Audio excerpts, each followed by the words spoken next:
Kerala state service pensioners യൂണിയന്റെ 33ാം ജില്ലാ വാർഷികം ഏപ്രിൽ 8-ന് നടക്കും. വേങ്ങരയിലെ ഖദീജ പാർക്ക് ഓഡിറ്റോറിയത്തിൽ വെച്ചാണ് പരിപാടി ഒരുക്കുക. ജില്ലാ കമ്മിറ്റിയുടെ നേതൃത്വത്തിൽ നിർമ്മിച്ച വീടിന്റെ താക്കോൽ കൈമാറ്റ ചടങ്ങ് 6-ന് രാവിലെ 10 മണിക്ക് കൊളപ്പുറത്ത് വെച്ച് നടക്കും. പൊതുയോഗത്തിൽ മന്ത്രി വി അബ്ദുറഹ്മാൻ കുടുംബത്തിന് താക്കോൽ കൈമാറും. സമ്മേളനത്തിന് മുന്നോടിയായി വിളംബര ജാഥയും നടക്കും. ചൊവ്വാഴ്ച നടക്കുന്ന വാർഷിക സമ്മേളനം പി.കെ. കുഞ്ഞാലിക്കുട്ടി എം.എൽ.എ. ഉദ്ഘാടനം ചെയ്യും. ജില്ലാ പ്രസിഡന്റ് എ. കുഞ്ഞുണ്ണി നായർ അധ്യക്ഷനാവും. തിരൂർ മലയാള സർവകലാശാല vice chancellor doctor L. Sushama മുഖ്യപ്രഭാഷണം നടത്തും. വേങ്ങര ബ്ലോക്ക് പഞ്ചായത്ത് അധ്യക്ഷ ബൻസീറ മണ്ണിൽ, ജില്ലാ പഞ്ചായത്ത് അംഗം സമീറ പുളിക്കൽ, വേങ്ങര പഞ്ചായത്ത് അധ്യക്ഷ Haseena Fazal, ward member CP Abdul Khader തുടങ്ങിയവർ പൊതുസമ്മേളനത്തിൽ സംബന്ധിക്കും. പ്രതിനിധി സമ്മേളനം സംസ്ഥാന സെക്രട്ടറി വി ജയസിംഗ് ഉദ്ഘാടനം ചെയ്യും. പുതിയ ഭാരവാഹികളെ തെരഞ്ഞെടുക്കുകയും ചെയ്യും.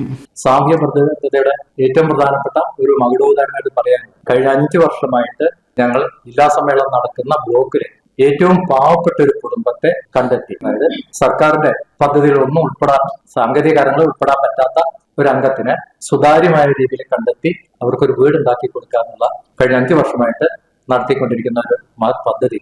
അത് ഈ വർഷം തിരഞ്ഞെടുത്തിരിക്കുന്നത് KR നഗർ പഞ്ചായത്തിലെ വിധവയും 2 കുഞ്ഞുങ്ങളുടെ മാതാവുമായുള്ള ഒരു യുവതിയെ അവർക്കുള്ള വീട് നിർമ്മിച്ചു കഴിഞ്ഞു. അതിന്റെ താക്കോൽ ദാനം നാളെ 6-ാം തീയതി ഞായറാഴ്ച ബഹുമാനായ മന്ത്രി വകുപ്പ് സ്പോർട്സ് യുവജനക്ഷേമ വകുപ്പ് മന്ത്രി വി അബ്ദുറഹ്മാൻ താക്കോൽ കൈമാറിക്കൊണ്ട് അതിന്റെ കുടുംബത്തിന് കൈമാറും. അതിനെ തുടർന്ന് പിറ്റേ ദിവസം 7-ാം തീയതി വേങ്ങര ടൗണില് വിളംബര ജാഥ, നമ്മളെ ശക്തി പ്രകടനം കാണിക്കാൻ ഉദ്ദേശിക്കുന്നത് ഒരു വിളംബര ജാഥ നടത്തണം. വേങ്ങര ടൗണില് ശിങ്കാരിമേളം താളക്കൊഴുപ്പോട് കൂടി ഒരു ഭംഗിയായിട്ട് അവിടെ വിളംബര ജാഥ നടക്കും. പിറ്റേ ദിവസം സമ്മേളനം രാവിലെ ഉദ്ഘാടന സമ്മേളനം, തുടർന്ന് പ്രതിനിധി സമ്മേളനം. പ്രതിനിധി സമ്മേളനത്തിലെ സംഘടനാ രേഖയും പ്രവർത്തന റിപ്പോർട്ടും അവതരിപ്പിക്കുന്നതാണ്. അതിന്മേലുള്ള ചർച്ച, തുടർന്ന് മറുപടി, പിന്നെ അടുത്ത വർഷത്തിലേക്ക് ഭാരവാഹികളെ തിരഞ്ഞെടുക്കും. അങ്ങനെ അവസാനം 5 മണിയോടുകൂടി 33ാം വാർഷിക സമ്മേളനം അവസാനം.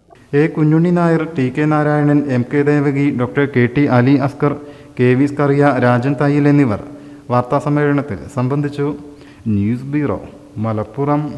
ഈ അവധിക്കാലം ആർത്തുല്ലസിക്കാൻ മാർച്ച് 28 മുതൽ ആഴക്കടലിലെ മത്സ്യകന്യകകൾ ആദ്യമായി എടപ്പാൾ സഫാരി ഗ്രൗണ്ടിൽ. എടപ്പാൾ ഇതുവരെ കാണാത്ത under water tunnel zoo, marine miracles expo, കണ്ണിനും മനസ്സിനും കുളിർമയേകുന്ന ഗ്ലാസ് തുരങ്കം, ഗ്ലാസ് അക്വേറിയം, ആഴക്കടലിലൂടെയുള്ള ഫിലിപ്പൈൻ സുന്ദരിമാരുടെ വിസ്മയ പ്രകടനങ്ങൾ, സമുദ്രത്തിന്റെ അടിത്തട്ടിലൂടെ സഞ്ചരിക്കുന്ന അത്യപൂർവ അനുഭവം, ലോകത്തിലെ തന്നെ വ്യത്യസ്ത ഇനം മത്സ്യങ്ങളായ ആരാപ്പൈമ, വെട്ടയിൽ കാറ്റ്ഫിഷ്, പിരാന, സ്റ്റാർഫിഷ് തുടങ്ങി 500-ലധികം വ്യത്യസ്ത ഇനം മത്സ്യങ്ങളാണ് അണ്ടർ വാട്ടർ ടണൽ എക്സ്പോയുടെ പ്രത്യേകത. കൂടാതെ മഞ്ഞിൽ മൂടിക്കിടക്കുന്ന കാശ്മീർ മഞ്ഞുമലയിലെ അത്യപൂർവ കാഴ്ചകളും വെള്ളച്ചാട്ടവും, വിവിധ തരത്തിലുള്ള ഹൈടെക് അമ്യൂസ്മെന്റ് പാർക്ക്, കൺസ്യൂമർ സ്റ്റാളുകൾ, ഫുഡ് കോർട്ടുകൾ, മുതിർന്നവർക്കും കുട്ടികൾക്കും ആർത്തുല്ലസിക്കാവുന്ന വ്യത്യസ്ത തരം റൈഡുകൾ. മാർച്ച് 28 മുതൽ എല്ലാ ദിവസവും വൈകുന്നേരം 4 മണി മുതൽ രാത്രി 10 മണി വരെ. Marine miracles expo, safari ground, Edappal.